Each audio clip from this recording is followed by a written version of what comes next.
Hey everyone, welcome to episode number 10 of the Live Free and Die Hard podcast. I am your host, Andrew Coates. I'm getting a little bit more fluid with these things now. And I've got Dr. Jordan Shallow on here today with me. So Jordan and I recently connected through the Ether, and we have a lot of mutual friends. And we discovered we're both originally from Newfoundland. So we'll come back to that in a moment. But Jordan's career has been exploding in influence. He's got a Newfie flag he's waving, so maybe I'll release these on YouTube, the videos, but for now you're probably listening to audio. So he's doing big things on the strength fitness universe as an educator. And Jordan, of course, is a doctor of chiropractics. He's a strength and conditioning coach, elite powerlifter, and a traveling presenter, speaker, and educator. It's great to have you on. Thanks, man. Yeah, it's good to finally get this in the books. It's been a long time. Yeah, we've been planning this one for a little while, and you were just getting back from you were trapped in Australia, right? Yeah, so March to like maybe 3 weeks ago, 4 weeks ago. So beginning of September, I was locked down in Australia. I just had a hard time getting back, so I figured I'd stop and sell the roses over there for a bit. Well, you're back now, so I guess we got a few things we wanted to go over. So yeah, fucking let's jam on Newfoundland. So for anyone listening, I don't know. Anybody Canadian, I'm fucking praying you actually know where Newfoundland is. We're the East Coast province, this little island plus Labrador. And there's not a lot of people there. What, 500,000 roughly, 550,000? And there's only a small handful of what you'd call notable fitness personalities kind of come out of Newfoundland. A famous pro bodybuilder, Frank McGrath, is from there. Frank McGrath. He's was a long time part of the animal product thing. You've seen him in the bodybuilding magazines. I used to work out with him at a gym that literally was called Global Gym. I make fun of Globo Gym sometimes as this generic shitty gym, but there's actually a Global Gym. It's now something else. And you're out of there. And then of course we got Jeff Nippert as well, who I've never met, never come across my travels, but I've heard wonderful things about him. So you're the big up and comer in our universe. Oh God, no pressure. Well, Nippert leaves some pretty big shoes to fill, right? So. Well, probably not. They're probably not very large. And he's quite a compact. No, you know what? It's funny. I've listened to the guy for ages, and for whatever reason, the accent never registered. And then I was with a buddy of mine who knows him well, and it was like, "Oh yeah, like you're both from Newfie." And I was like, and then now I can't not hear it. I don't know how I listen to his stuff now. I'm just like, of course, like that is like. He's just about to do like Eyes the Buy that fucking builds the boat or whatever. Like every time he does a video. But yeah, it's nice to have that. Like, I think most people identify, Canadians anyways, because I lived in the States for a number of years. Most Canadians just identify with being Canadian, right? Where are you from? I'm from Canada. But within Canada itself, there's definitely some sub personalities, as I'm sure you've seen, or identities between like going out west and out east, and Quebec has their thing, and Saskatchewan is their thing, but Newfoundland is definitely, from the accent to the way of life, it's definitely a pretty unique part of Canada, that's for sure. Unique culture, absolutely. Yeah, there's a handful of really great young fitness professionals there too. And some people actually do hope to get on a young man named Josh Sullivan, who's got a good reputation. So I want to get him on eventually. And I had mentioned off air my buddy John Eric Kamamoto, who is well-liked. He just has no social media presence whatsoever, just runs his gym and puts his head down and works really hard. So there's some good people there. Yeah, I get back, once every 2 years to see my family. This year wasn't going to happen given the nature of all the shit that we're dealing with. So I just talked to them on the phone a lot, and they're doing really well. Thankfully, there's actually no COVID cases. I think there's like one active. They've done a pretty good job of kind of stifling it, so no problems there. Yeah, it's definitely a flyover for most people. Like, unless you're from there, most people don't. Because I always get that say, everyone's like, "Oh man, I took 2 years when I was young. I traveled right across Canada." And no one gets on the boat. No one fucking goes to Newfoundland. They get to Nova Scotia and go, "Yeah, I think I see it," and that's it. So it is definitely the road less traveled. So for better, for worse, now it's a pretty easy way of life during all this. I think I would imagine there's communities in Newfoundland that you get out to Clarenville. Like I'm pretty sure no one's wearing a mask in Clarenville. No, fuck no. All I was like, well, you said part of your family was from the Grand Falls area, right? Grand Falls is not that tiny, but you get these little offshoot communities. The place that I actually went to school in is a town of 500 people up. Hidden up north. There's no fucking virus up there. No. So Twillingate, Newfoundland does not have does not have COVID. I guarantee you. Unless the COVID affects the whales in Twillingate, like there's no COVID in Twillingate. Anyway, for anyone who doesn't know Newfoundland, I apologize for our little jaunt into it. But I suppose one of the things I really wanted to get into, a lot of the stuff I tend to talk about, we've got a lot of fitness professionals listen to this podcast, a lot of enthusiasts, but a lot of people who are trying to build their brands, grow their businesses. Just, I mean, and it's funny because like you listen to people who talk this sort of stuff, and they're selling some sort of funnel or mentorship or business coach. I'm not fucking interested in that shit. I just like talking to the people I bring on. But I definitely was interested in kind of how you built, especially for a fairly young guy, such an influential educational brand, I mean, and quickly. And how did you approach becoming an educator? Why that route? Yeah, that's a good question, man. There's a few roads we can take, I think, because none of it was planned. I think that's first and foremost. So any information I'm going to divulge is all retroactively looking at what I did and like what got me here. It was never like, oh, I'm going to do this and I'm going to do this. It's like wake up every morning and go, okay, what's coming through my windscreen? I think one of the biggest things that helped me was like I always wanted like to maintain like that I was like an athlete first. And that started as like being a clinician, right? Like I got out of chiro school, like I didn't really think about diversification. I just wanted to make enough money and like treat athletes so we could all be, get out of the treatment room and go in the gym and go get strong and go get big. So that was always kind of like my MO, was like it was just a means to an end. And the end was getting back to training. So a lot of what I had to do was kind of scale out like a very conventional thought process from my education. Like in chiropractic college, they teach you to treat the bulk of the population, which is very remedial and usually novel in its application. But I wanted to work with athletes, so I had to kind of extrapolate and usually testing on myself first some principles that I thought were a little bit antiquated or I didn't think necessarily carried over to someone with a higher skill set or higher strength level. So I just started experimenting. I would go into a cadaver lab for 3-4 hours at the end of class, and then I would go from like picking apart like some dead dude's pec and then go, okay, I'm gonna go train pecs now. And then the next day I would read a few chapters on like pec or shoulder anatomy or rotator cuff anatomy or what have you. So that was kind of how it started. And then my first job as a chiropractor was actually at a corporate wellness center for Apple at their world headquarters in Cupertino. So I went from like really wanting to work with athletes to basically just working with software engineers, right? It was a great job. I looked good on paper, like corporate chiropractor in California. I thought it was pretty neat. Dude, I was seeing like 250 patients a week, right? Like it was every 15 minutes on the minute. So I just kind of got sick of it because it was palliative. Like it wasn't treatment. It was a service. Like in the same way you'd get like your toenails done. It was fucking ridiculous. And then I transferred into like a bodybuilding facility. I was lucky enough to meet Dan Green very early on in my career. I actually met Dan when I was still in school. And Dan was one of my first patients that I ever had, and he had space at a Boss Barbell Club, and I went from a cushy 6-figure job right out of school and very recognizable on a resume to not a dusty old powerlifting gym, but a powerlifting gym tucked away in Mountain View, California, that most people drove past because they thought it was a laundromat. But in working with athletes, a big part of what I did one-on-one just turned into education. Like half of it would just be like, this is what's wrong with you. Like, you squat 800, 900 pounds, like, a thumb and an elbow and a crack and a bend and a snap really isn't going to be what fixes you long term. So like, let me just show you how your hip kind of functions, and then we'll draw some pictures. And that kind of like led into like, well, so if I saw enough people in 1 week with the same sort of pathology, dysfunction, whatever, like, all right, like I'll just leave. I just left the picture up on the whiteboard that I drew for them and go, I bet you there's a bunch of people outside my geographical bottleneck that probably have a similar issue that can't find a solution. So I put my cell phone up on a little tripod on top of my treatment table, and I started yammering on Instagram and YouTube and started uploading stuff. And I guess that's really when the education or educator title started, was people were coming to my page for, in a niche market, but like a very passionate niche market that was otherwise underserviced. So I kind of just took it and ran with it. And, I was posting to Instagram, then it was posting to YouTube, and then that led into, after I started competing in powerlifting, people were like, well, would you want to come out and do this meet? Maybe you can host a seminar at the gym. And I was like, I have no idea what that means, but sure, that sounds great. I'll figure it out. So I competed at the Arnold Classic in Australia as my third meet.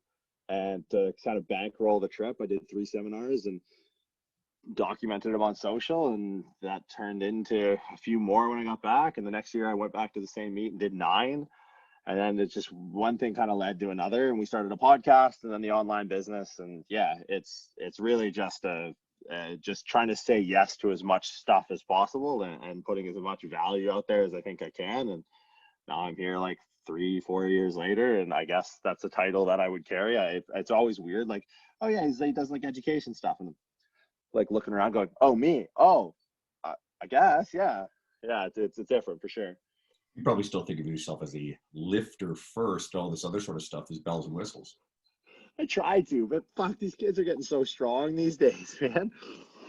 I got to compete against all the other. That's how I look at it. When I'm on a platform and I compete, like I still love it. I love to train. It's my priority every single day.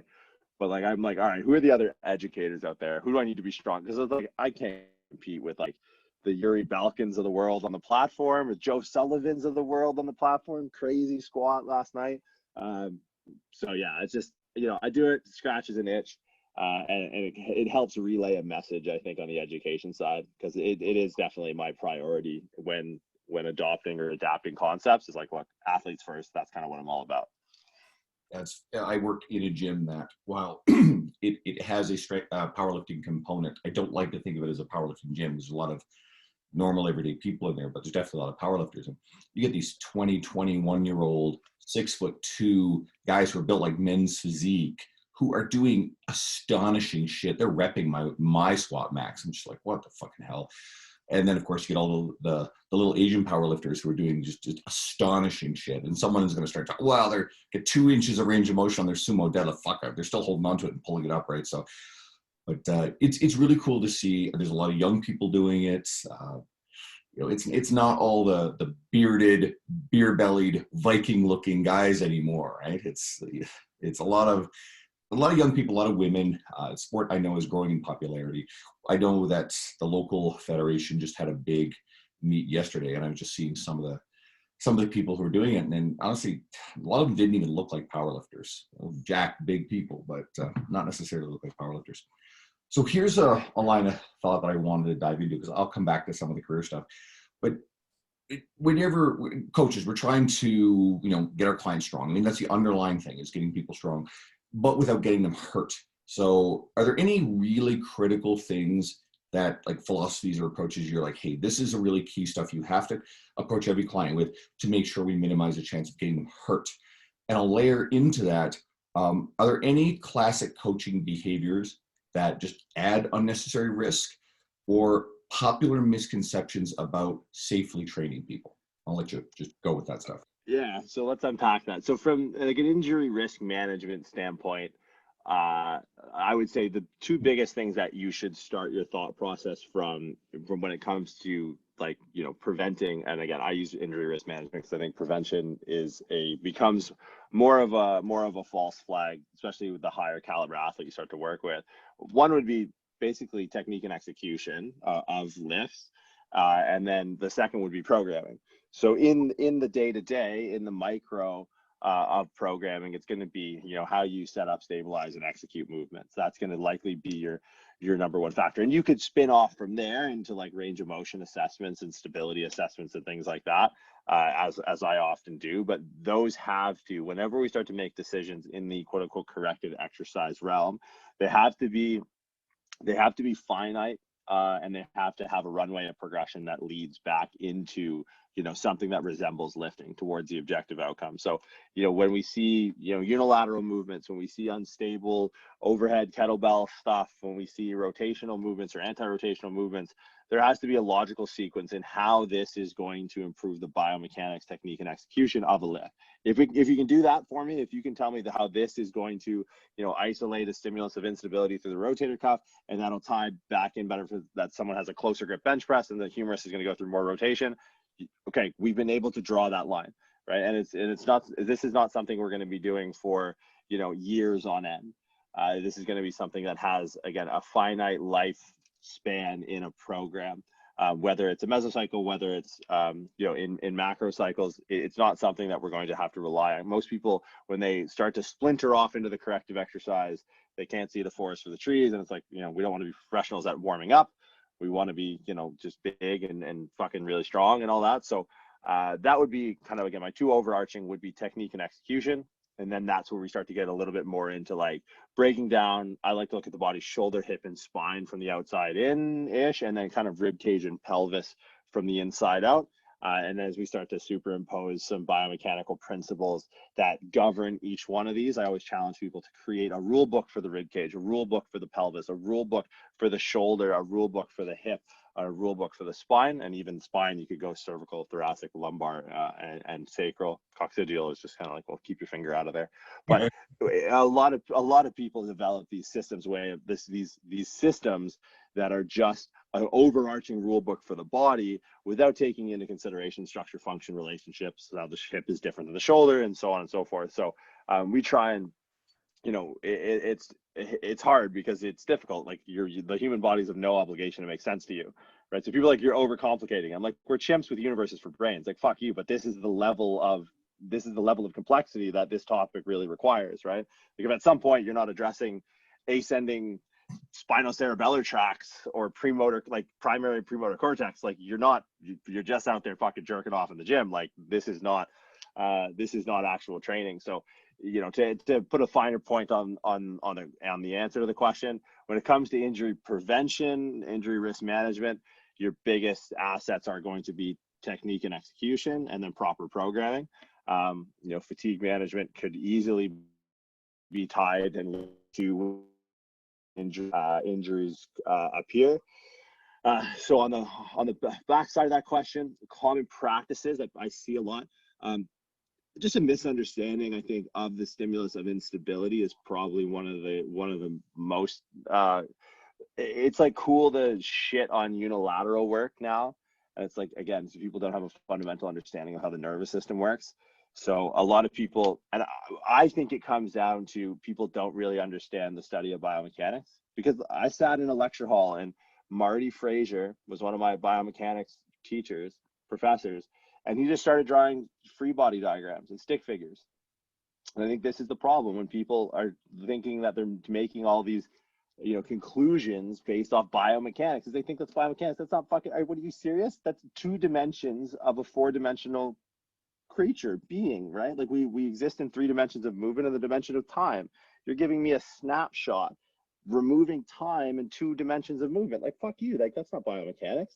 And they could sit there, well, the relative torque in the moment and Mercury's in retrograde, and therefore, like, what? No, fuck. That's like the nervous system is like, it's like, I always make the comparison, if you've ever seen lightning strike something, right? It's understanding how we prioritize recruitment through passive least resistance of the nervous system. Like, we're just fucking binary, like electron switches, ones and zeros. Like, it's just electricity that drives the thing. And it's, it's like an old Christmas tree. It's one of the things that in series, and a bulb goes out, it's going to totally fucking knock the rest of the lights out. So knowing how to assess for passive least resistance, understanding the role, again, where it fits in a meso or a micro, meso, macro point of view of unilateral movements.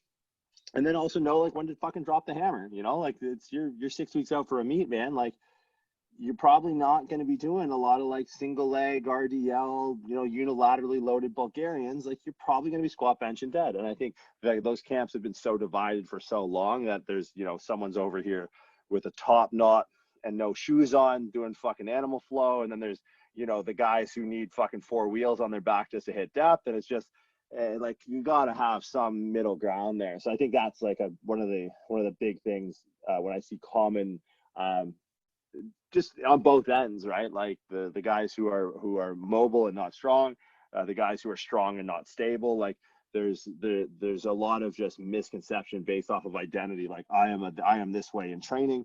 So this is what I believe in. And it's like, I don't have a dog in the fight. I'm just going to say, hey, look, here's how the body works. You take with it what you will. Like, I don't teach a system, teach a systems way of thinking. And you guys can go ahead and you can apply that to strength and conditioning. You apply that to rehabilitation, whether it be chiropractic, physical therapy. You can apply it to your own lifting if you're an athlete, but like, don't hate the fucking messenger, man. This is just how it works. I hope I'm kind of picturing now anyone who's not driving, pray to God they're not doing this, is like reaching for the phone, like shit. I'm not following this guy. This guy's fucking hysterical, and he's better go follow. So yeah, go find him. We'll hit on that again after. But audio doesn't do a lot of these biomechanical and movement training concepts a lot of justice, which is why I don't often venture into them as much as a lot of philosophical or career-based type stuff for the people listening. And that's why, when I get Sam Spinelli, right? Sam is a brilliant fucking human being with the stuff, or Mike Isertel. It's like, hey, go watch the videos that they're putting up on their YouTube channels or the quick snippets on Instagram, because you're going to get a lot more out of that. So a lot of times this is actually just introducing people or refreshing people on someone who has all this knowledge, because we can't even scrape the tip of the iceberg in terms of the stuff you put out there in the educational universe in an hour talking online and having people listening while they're driving on their way to work. So, guys, guys and girls, I hope you guys really do seriously go in and dive into what Jordan is doing with his other work. I know that there'll be a few people listening who've actually seen you present in person. I'll mention this to my friends. I'll shout them out. Brandon Elric and Taylor Temple. They're a couple of trainers, and Taylor's the manager at the Good Life in Terwilliger here in Edmonton. And I know that you've presented there. You've been here. I think you've been here a couple times now and presented. So yeah, next time you're coming back, as long as Good Life will let me jump in, if you do it there, I'll see if I can talk my way into coming and enjoying it, right? So that'll be kind of cool. So yeah, so one of the reasons why I got onto you is, you had talked to my friend Dean Guido, my former co-host, on his side project, or now his main one, the Pump, and of course Taylor and Brandon had been talking about you, and you just kind of pick up on people through the ether, because I'm not really in the strength sport universe. I have a lot of friends who are, but I've never competed. I mean, I'm a big dude. I'm 6'2", 260, but my totals would be pathetic on certainly on a world stage when it comes to big lifts.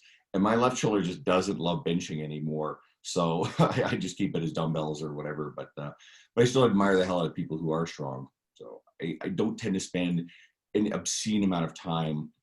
In fact, there's probably very few true powerlifters that have ever been guests on the podcast for whatever reasons. And there's some brilliant people, like Mike Toucher is brilliant. But it's so hard to actually keep track of every fucking person who's out there educating and doing really cool stuff, and their careers are growing.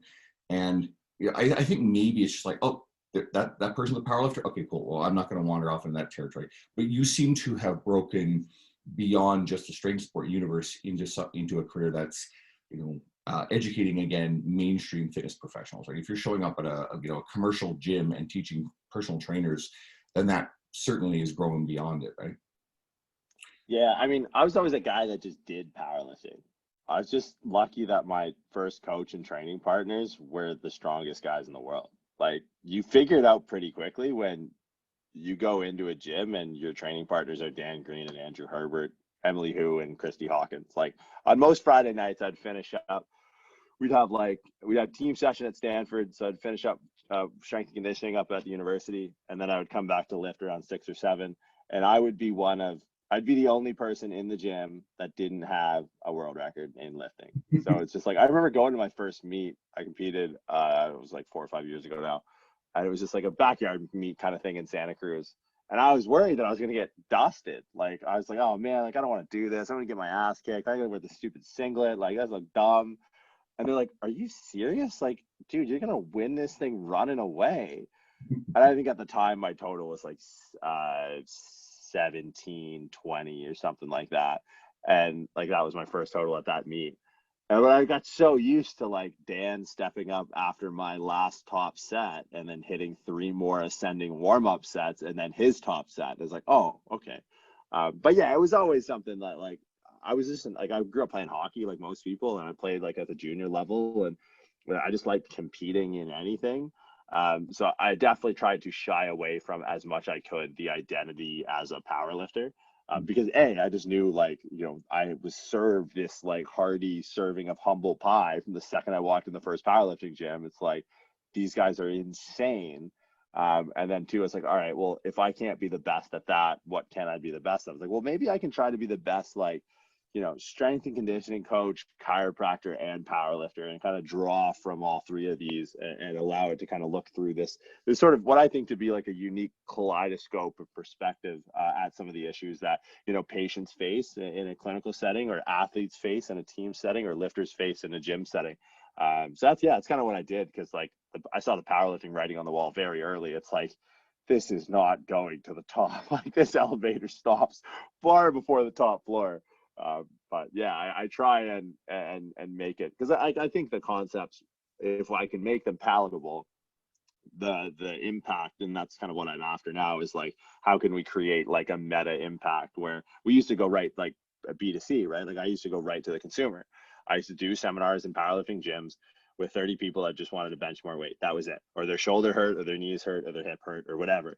But now it's, we're lucky enough that we get to coaches online through our level 1 curriculum and other courses we have, and then in person with contracts with Good Life Fitness and Ultimate Performance, where now if I teach a trainer, that trainer could apply these concepts across, however many sessions a week, a year, and throughout a career, and we can kind of have a meta impact from there.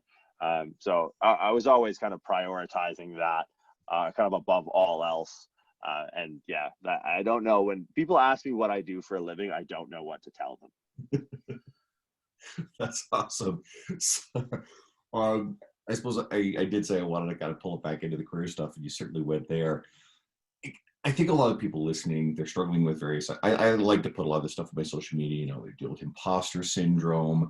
I get a hint of that with you. I get a lot of confidence, but I also get this like subtle hint of like, how the fuck am I here after 3 or 4 years doing all this stuff? His eyes just went wide, so that's an obvious yes.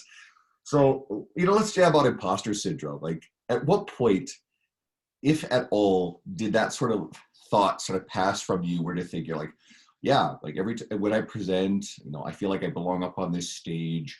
I really know what I'm talking about. Or is it still like, how the fuck am I here? And how did you work through that process? Yeah, that's a good question, man.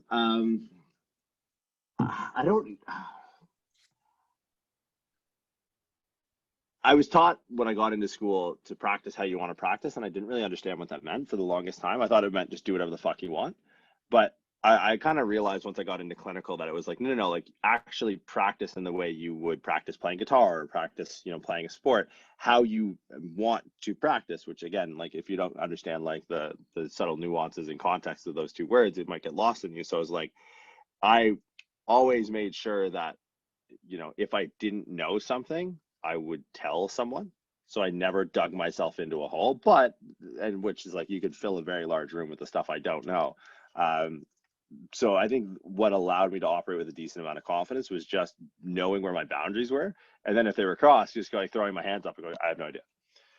So the things that I do say that I'm like, look, I'm pretty sure, like I've seen this, like a lot of the confidence I think comes more from experience, but you got to kind of fake your way to the table, man. Like I did some strength and conditioning work in an internship fashion in my undergrad, but I kind of like, I dressed that up a bit my interview at Stanford. Like, I'm walking down the hall and I run into Condoleezza Rice in the hallway. Was probably my biggest like, what the fuck am I doing here thing. Or like one of our girls on the team, her father was like a very prominent, and like I don't even know golf, but I knew who this fucking guy was, and that was kind of a moment of like, okay, all right, you better pull your socks up. So I think if you expose yourself to like, to what degree you can handle the exposure to that, like right on the edge of competency, when you reach that same relative moment again, you feel a lot more confident. You push that envelope further.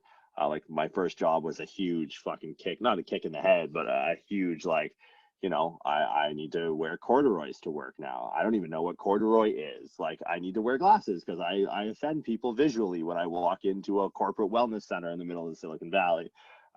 So it was really about like, all right, just graded exposure to situations where I was just at the cusp of my required competency, I would say, my required competency for the room I was in. Like that saying of like, if you're the smartest person in the room, it's like, well, coming out of like Cairo school and then sitting in a meeting with, physicians in a corporate wellness center that are all Johns Hopkins or, Cedar Sinai or Stanford University. and me sitting there as like a lowly bone setter, like in the corner with like a protein shake in his hand. Is like, oh fuck, this would be good. So what do you think, Jordan? It's like, all right, well, like this is what I think I know based off X, Y, and Z, and then just more graded exposures of those relatively uncomfortable situations. Like if you put me in a room with, I don't want to say just about anyone, because you listed a lot of guests that you've had on that would probably scare the shit out of me if I had to speak in front of, but I think the biggest thing is sticking to something. I think a lot of people, because there is so much information, everyone thinks there's a right answer out there. It's like, no, and a lot of people, I think they second guess themselves. And it's like, you know, you need to come up, especially like in real world application, like you need to come up with like an 80% answer. Like this is going to be good 80% of the time, and I need it on the fly. And I think a lot of people are like, well, he says this and he says this, and like, yeah, but what do you say?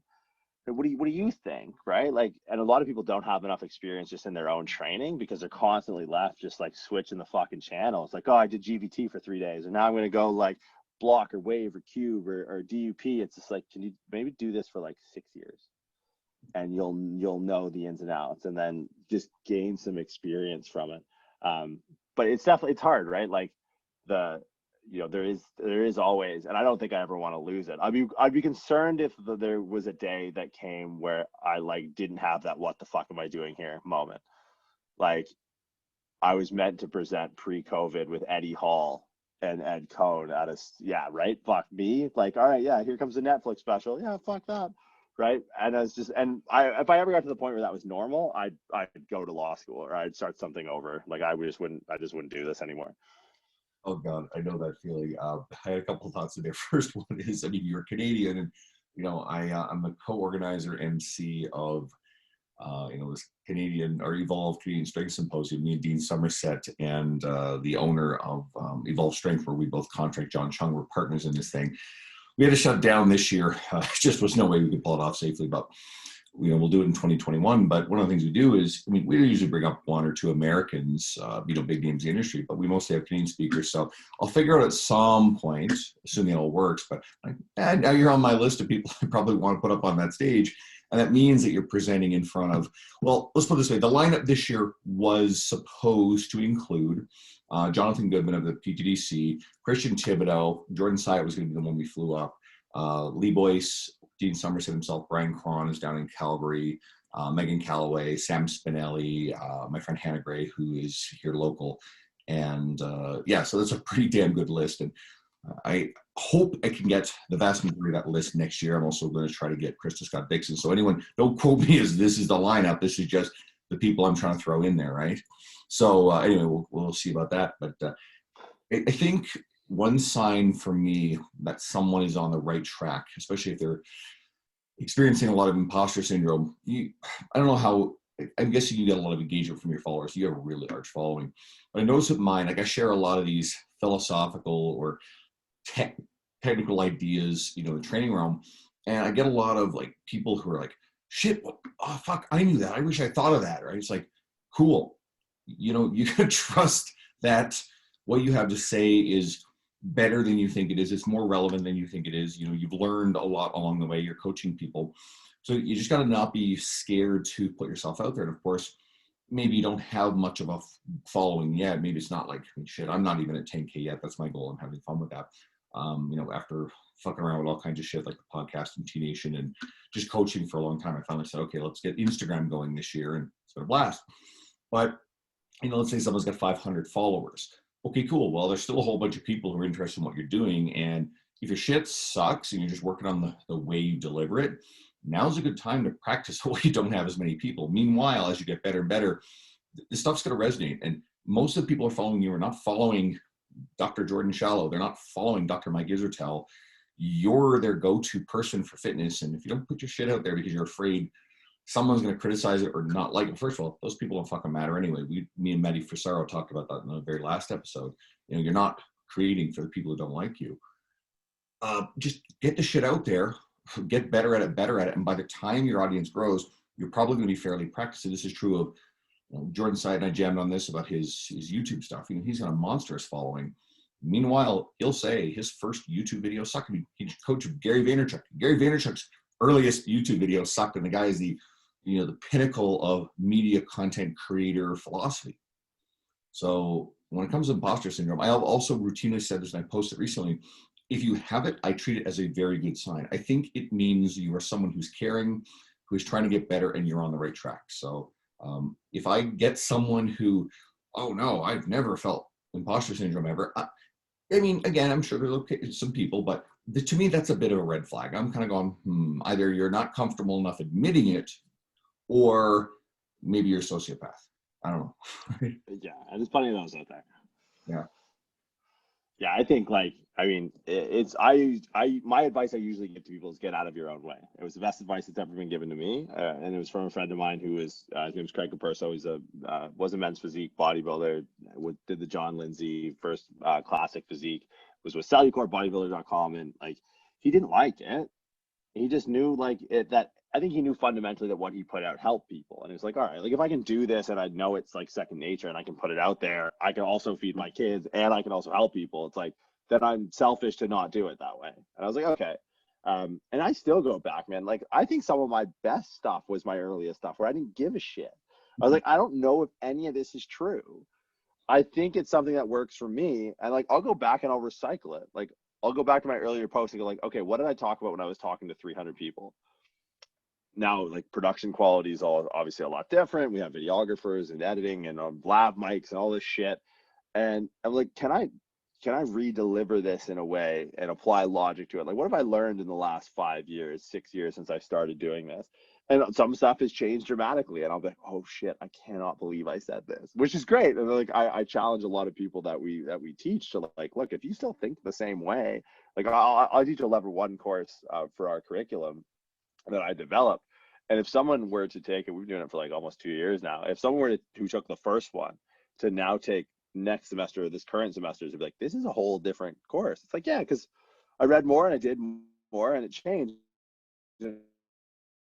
But yeah, it's definitely a tough thing to overcome. But what's the risk? That was my biggest thing. I used to have to run the risk is if you said something stupid, someone would punch you in the face. And I was like, okay, that kind of sucks. But after you get punched in the head enough time, oh fuck, oh yeah, another black eye. Explain that one at work.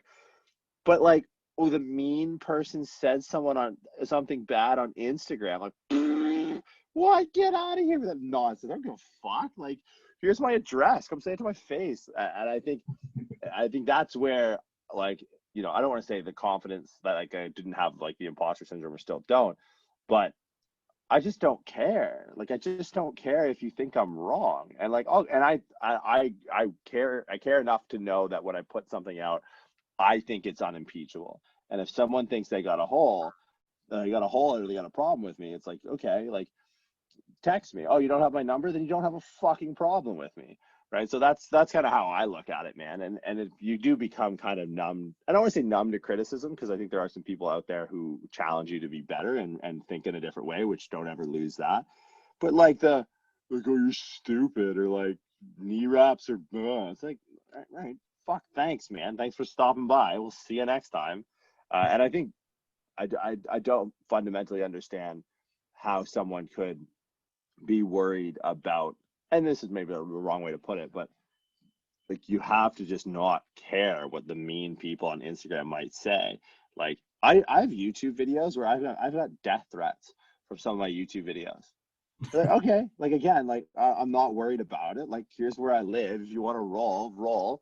But it's whatever. It's the internet. It's just this thing that people go in and show their worst side of their personality sometimes. So I think if that's what's stopping you, just start putting it out there, because I think you'll be surprised, man.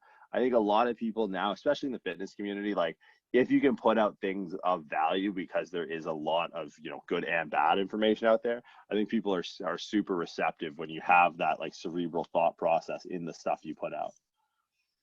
I routinely point out how complaining about the negative stuff and the bad stuff is a fucking waste of time, unless it's illustrative and you're immediately also offering something better. So, what are your thoughts on cutting through the noise of all the fake lifters in the industry and the influencer bullshit that we know goes on, and promoting a better, more accessible message? Well, you know what, man, I kind of look at that. I've changed my tune on that, as I changed my tune on most things, as you kind of get older, I think. And I think they're necessary. I know a lot of people that got into fitness through an accessible medium. Like, I'm not accessible. You're not accessible. You're a fucking giant, sir. You scare the shit out of most people. I guarantee you, you go in some neighborhoods, people cross the street, go to the other side of the road, right? Like, it's, and like, you know, if you listen to you talk, or that, you know, you be the first person give you the shirt off their back, but like, we need, and I think the inner circle of academics, I think, really need to respect this, because we wouldn't be where we're at without Bang energy drink. You know, every time they're throwing a rave and people are fucking, they got unicorn foam EDM hats on at Olympia, it's like, look, that's the fitness industry. That's 90%. And we're hoping that ascending from the floor of this forest with bottom feeders and fucking scum, rise up a few people who can start actually seeing the writing on the wall and go, well, yeah, okay, like, I understand that maybe, like, you know, dimethylamylamine is essentially meth, and I probably shouldn't, but like, what's going on with periodization and programming? It's like, oh shit, we got a sprout, we got one, we got another candidate. But it's like, look, the more crap that's out there, the more like they're going to be able to reach people who will ascend up to hopefully where we start to operate and do business. So I don't understand like the revenge of the nerds culture that comes with smart people talking programming, like, oh, they're selling these apps and it's like $5 a month. And it's like, yeah, but that's not your customer. One might be, but look, if, you know, Buddy What's Her Face sells fucking 10 million of these memberships, there's 10 million more people that might get into fitness enough to want to take a more cerebral approach. So I say, rock on, man. As long as you don't hurt anyone, I don't care, right? And I think a lot of that caring is born of scarcity, that they wish they had. And what the fuck, man, I lived out of my car 26 months ago. Like, if you don't have it, it's like you're going to attack those who do. It's like, this is basically fitness industry's version of Soviet Union in the 1920s. Like, it's just like, all right, we're going to go kill all the people who are productive. It's like, no, you need those people. And we need the same. And it's, again, like, obviously the line in the sand, as long as no one gets hurt. But it's like, look, so like, we could sit here and we could talk about people in the industry that are famous, right? Are famous, air quote famous. Like, Brad Pitt's fucking famous. Right? Like, if I walk in, it's like, oh yeah, well, I work with Dan Green. I'm like, oh yeah, I think he sold me my tractor at Essex fucking Kubota. I was like, no one fucking knows who these people are, because the fitness industry is so small relative to the population, but we get so siloed in this insular Instagram fucking universe. It's like, look, man, if someone wants to drop 500K on paid spend and get someone into their $5 app, and, you know, maybe they're trading nickels for quarters and they make $1 million out of it, sweet. Because they're reaching people that would never think to get into fitness, and we need those people to start somewhere and hopefully end up at our door someday. So I say more power to you. It's funny. First of all, if you don't listen to much Mike Israetel, it's funny because you channel him in moments. So I've decided already at some point in the eventual future, I have to put the two of you on a podcast together, just let you rip, because, you know, like, you're creeping up there in terms of competing with Mike for both just funny and this is smart shit that comes out of your mouth. So it's actually, that's pretty awesome. I think Mike would get a big fucking laugh out of you. Have you ever interacted with him before? Talked to him? Never in my life, ever. Oh, Like, not. We meant to do a seminar with stronger experts when I first started, like real early, and then it fell through in Montreal. But and it's funny. Everyone I talk to who knows him goes like, yeah, you guys are kind of similar wavelength. super similar. He'd like you a lot. So I'll facilitate some sort of connection, and I'll make that happen eventually. But you made me think about, like, you're just coming back from Australia, and you got me thinking about anyone who remembers Z's and chest bra and all these, yeah, fucking these guys in Australia. It was the aesthetics crowd. This is big in Australia. Australia has always been a little bit ahead of the curve in terms of, like, you know, the outward aesthetic of fitness. I know this is a big thing. It's the company, Do You Even Lift, which became this big, you know, apparel brand. There's this big group. I mean, obviously Z's is dead, and his brother Chess Bra is one of the biggest douchebags that the industry ever kind of pumped out. But they're exactly what we're talking about here. And that entry-level stuff that, you know, maybe if they get some 16-year-old kid in the gym and, you know, all of a sudden all he's doing is bench and curls, and he gets a bit older, and then he gets a whiff of powerlifting or just breaks away from that stuff. It's all a funnel. I mean, I've said the same thing about CrossFit, and I don't like ripping on CrossFit because there's a lot of embedded positives, and a lot of people love CrossFit as a culture. Yes, we can criticize it for the injury potential, but guess what? Powerlifting people get hurt. Bodybuilding people get fucking hurt. I think the problem with CrossFitters is they have sorry guys if you're a CrossFitter, but they have a little bit less of a sense of humor when you poke at them a bit. But how many people do we know? I mean, coaches, how many people who have clients who are with you because they actually got their start with CrossFit, and then maybe CrossFit wasn't right for them. Maybe they're still doing it. I have some people who I do their strength work who actually still do some CrossFit stuff, right? And I'm not like, hey, you guys got to stop fucking doing CrossFit. It's stupid. Hell no. It's like, great, I've got an awesome client. I'm going to make sure you're strong and, you know, your programming is really, really good. So that way it complements so you perform really well in your CrossFit stuff. I'm not ripping on CrossFit to them, but CrossFit's an amazing thing for getting barbells in hands and more boots in gyms. So don't just waste your time complaining about all the things that are bad or you think are bad. And like, I'll rip on certain things in a sort of a clever way. I just had a post about detox tea. That's just an easy one. Even I said that's low hanging fruit. You just fuck with that shit. And I guess some lady came in there and she got like super nuts about it. And she was saying she was a naturopath. And I'm like, well, so I looked at the stuff. There's no trace of being a naturopath. So she lied about that. And eventually she backed off of that thing. And then because I checked all these things she told me to look at, like her Facebook. Oh, it's not on my Instagram. It's not on my webpage. It's on my Facebook. It wasn't on her Facebook. Oh, now you're stalking me. No, you're in my wall. Keep responding. I'm checking your bullshit. And eventually she just deferred to saying, well, my belief in God, blah, blah, blah. I was like, holy hell. Okay, cool. Yeah, we're out. Peace. Meanwhile, the lady was boosting this post with all her comments and more people shared the hell out of it. So it's like, hey, keep it coming, right? So yeah, you get a few whack jobs here and there, but by and large, I think most people are actually pretty well intentioned. And, you know, I mentioned sort of the fake plates or fake lifter stuff. And I don't like ripping on this stuff. You get guys like Brad Castleberry and fuck whatever. He's still the same sort of thing we're talking about. He's entertaining young guys. More people are lifting. Cool. I don't take him too seriously. The guy's a freaking beast anyway without the fake plates. Allegedly what Jeff Cavalier got busted for fake plates. You love that. So good. Smart fucking. I don't know if I agree with everything he says, but you know, he's a major educator in this space too. And if someone's listening to a lot of Jeff Cavalier, they're probably finding you. They're probably finding like a fear monger. Fuck that guy. He's a fear monger. Okay, so see, I don't even pay attention to him. Fuck that guy. No, man. Fuck him all day, every which way, twice on Sundays. Like, are you serious? No one comes to your page to struggle. You're 165 pounds soaking wet. What are you trying to prove? You're 405 deadlift. Get out of here with this bullshit. Oh, don't do this. It'll give you fucking shoulder cancer. It's like, yeah, maybe you should lift with fake plates. Sorry. Because he's operating in my space, right? Like, look, when you go niche into like physical therapy, chiropractic, and also try and cross over, it's like, you have my attention. You, sir, are in my fucking lane. And if you're not moving fast enough, or if you're driving around on a fucking hollow chassis, you're gonna get fucked up. So like, I usually don't call out people. Like, there's people I follow just because I think they're silly. But with that, it's like, that's an egregious overstep. Like, that to me is like, what are you doing? Like, why are you doing fake plates for 405 deadlift? Like, just lift 405 like any 16-year-old kid. And all this stuff is fear mongering. Like, that's what I can't stand. Is there's a culture being born of this kind of clickbait that's creating musculoskeletal hypochondriacs. And I gotta put these fucking snowflakes back together, and it starts with between the ears.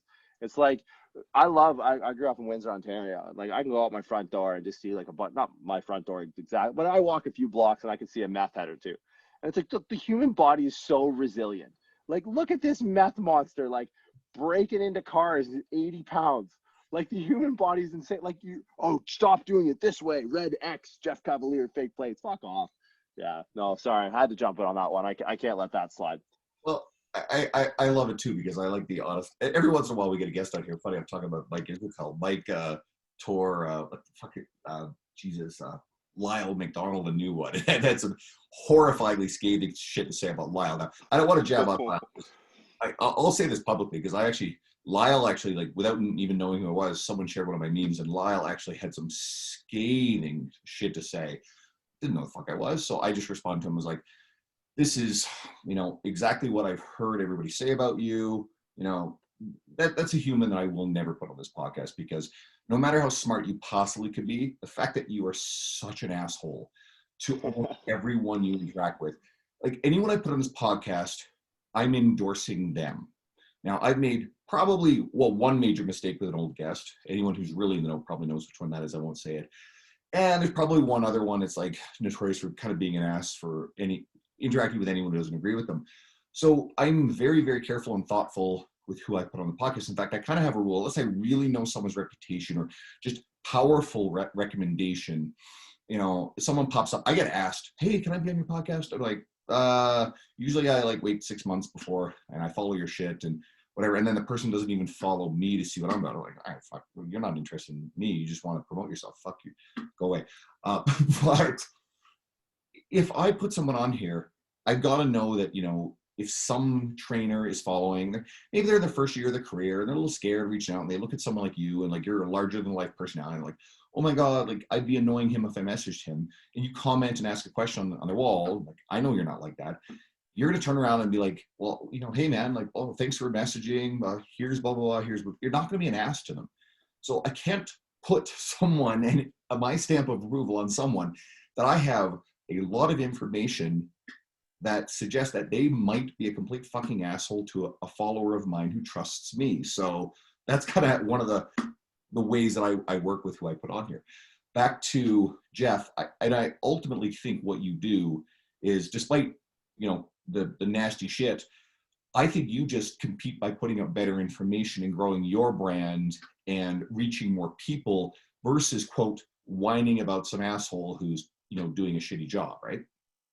Yeah, and that's the thing. Like, this is the first time I've actually ever spoken on a podcast or anything about him. It's just like, all right, well, I might as well. I can't, because it infringes on my professional ethics of like, this is you're masquerading on YouTube as a physical therapist, and you're creating, because it's not so much, again, like, I think the meta impact is what I'm concerned about. Like, because his following, I would imagine, similar to mine, creates a different ripple effect than someone else. Like, I don't know if you know Omar Isuf. Like, Omar is a buddy of mine, love him to pieces. I think he's actually connected me with the guys over at Evolve, and that's kind of how I got connected with Edmonton a little bit.